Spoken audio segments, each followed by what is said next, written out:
What's up, everybody? Byron Harold here with Muscle Mechanics 120 Tune-Up, and today we're talking about that infamous movement that we do every day, whether we know it or not. Squat. That's right, the squat movement.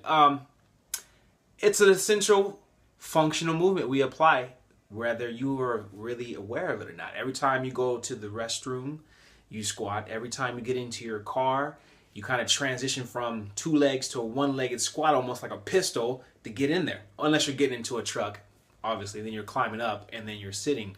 So essentially, we're using that movement, that functional movement every single day. When you squat down to pick up your child or your groceries and come back up, that's a squat movement. But what happens is when we get into working out, we tend to throw a seriousness of thinking, okay, I gotta get my mechanics good, straight back, push my hips back, I'm squatting down. And if you're ever wondering why the trainer's like, Giannis, you lower your butt, but you can't, right? You can't get it down. Well, really what we're talking about is a dysfunctional squat.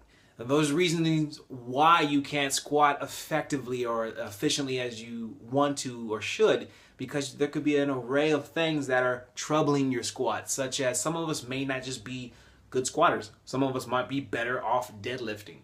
With that being said, if you have a dysfunction in your ankle mobility, if your ankle can't dorsiflex, which is where the foot can come up, the toes are coming upward, then you're not going to be able to have a really good squat that per se, because you can't get down there. And if that body, if your body's registering that dysfunction in that ankle mobility is lacking that dorsiflexion, then it's going to turn that off and you won't be able to lower your hips. And that could be, when you're squatting down and you get to about here and then the whole upper body just takes a dive forward and you're just doing these, you're not really squatting.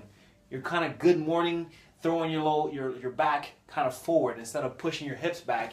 And, well, you're putting a lot of your hinging, all that torque is on your low back, and that's kind of why it's feeding into your low back problem. If you may have that low back problem issue and you're doing squats like that, that could be a place to start.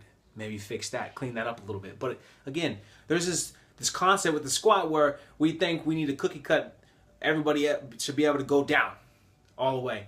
Well, the reality is, if you have dysfunctions, if you had an ankle injury, or if you very chronically roll your ankles a lot, and or you have chronic knee pain or had a knee surgery or hip issues, and or if you're always in pain somewhere along those three joint lines, your mind is going to turn off, your body is going to turn off that functioning. Okay, pain distorts motor control. With that being said, what that really means is if I have a pain somewhere along in my ankle or my knee or my hip, the body's naturally going to defend that area and try to protect it and shift your weight to the other side. So that's for putting a lot more force and torque on the other limbs and then burning those out. So all in all, you can work on your squat, but understand where you need to start. And that is, are you squatting perfectly? Are you squatting efficiently?